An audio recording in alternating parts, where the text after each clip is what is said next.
Let's give it up for our congressional representative. The next voice in Washington, D.C., Flynn Broady. On that table in the back, there is a printout of the answers that Ann elicited and he gave, and you're welcome to take them home and share them with your friends. Very good. And there will be more. Very good. Very good. So we're going to pause. Ra, are we ready for a little music? We'll do a little music, but I want to say this as we get ready to pause because I want us to intermingle and of course you want to talk to your future congressman here. And we're also going to let other candidates that are here speak a little bit later. That's correct. That's correct. And so we want you to hang around, enjoy the food, enjoy the music, enjoy each other. But just remember this, as Flynn has already shared, and his position is very clear.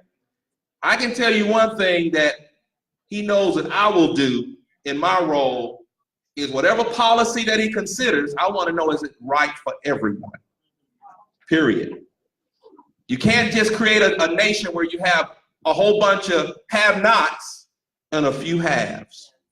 Because I'm telling you, according to the Bible that I read, that ain't sustainable.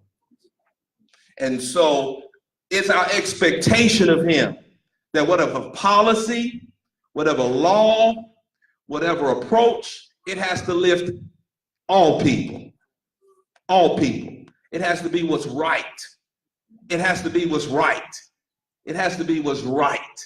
And so he knows that we will, you will hold him accountable for that. And one thing I know about him, because I'm the same way, it must be in the DNA. We don't mind folk holding us accountable for doing what is what? Right. What's right. What is right. And if you think about the least of these and you do what's right, it's amazing. We live in a moral universe. When you do what's right, it always works out for the good. And so you've got a great guy, you've got a great couple here, support them. You've got other candidates that we'll hear from. Ra, we want to start. You want them to speak right now? Salvatore has to leave, so we're going to let you. Come on. Introduce yourself. I got to go to a wedding. I'm sorry. I'm not getting married. My name is Salvatore Castamana. I'm running for the 35th House seat. We haven't had a challenger on the Democratic side since 2010. So this is really exciting because the guy that's been there since 2005, I think he's from 1940, so backwards. So we're going to beat him. But Flynn was talking about changing the narrative. And not only do we need to change the narrative, we don't need to be afraid to talk to people. I'm going to tell you a little story that happened to me a few weeks ago. I like walking in the woods with my dogs. I go on long trails, long walks with them. And a few weeks ago, I come across this guy, a big white guy, about 38, 40 years old. I say he's about 200, probably about 300 pounds, real big guy. He's wearing a camouflage pants. He has his dog with him. And we start talking. His name's Bobby. And he said that he went in the war, he fought in Iraq, and he likes to shoot his AR-15s. He likes to go wild boar hunting. And all I could be thinking of, this has got to be a Trump supporter. You know, just everything he talked about, guns, hunting, and everything. I figured, you know, I'll just keep my mouth shut about what I'm doing. But he asked me, and I found that he lived in my district too. And he said, what do you do? I said, well, I'm running for office. And he goes, what office? I said, State House 35, where you live. And then the dreaded question, what party are you with? And the first thing I did was to see if I could outrun him. I knew my dogs could, but I didn't know if I could. So I told him Democrat. And he said, good, you got my vote. And my jaw just hit the ground. I said, really?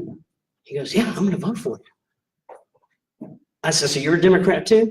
He said, well, I don't agree with the Democrats on everything. I disagree with them on the gun issue, but he said, let's face it, the thing that's gonna affect this country in the next few years is income inequality.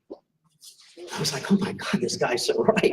I mean, and we became good friends. And I think there's a lot of Bobbies out there. We need to talk to them. Don't be afraid to talk to them. If you think they're a Trump supporter, talk to them. Don't be ashamed of what we stand for.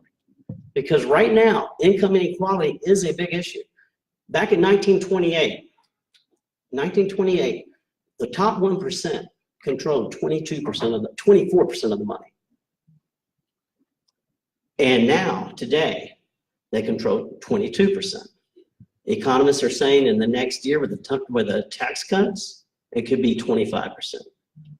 1% of the population controlling 1/4 of our money. That's not good. That's an oligarchy, and that's scary. And those are the issues we need to let people know that we're fighting for. We're fighting for them. We're fighting for health care. We're fighting for sensible gun control. We're fighting for workers' rights with the Supreme Court on the edge of turning very conservative. States to speak up for our rights. So please support down candidates for this time here.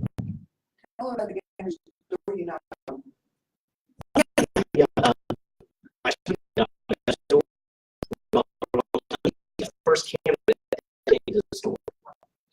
We talked a long time. He said, no. We're so happy that candidate here. People are offering on the other side. And yes, Kelly and I got cussed out on one house. They threw us out.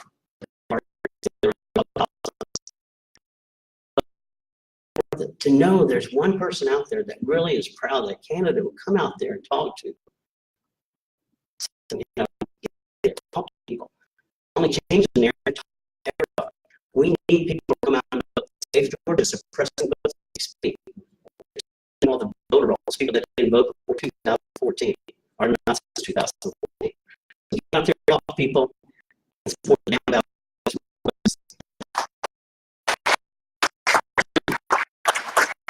Okay. Well, get to know someone, talk to your candidates that are here, and let's listen to the music and enjoy the food.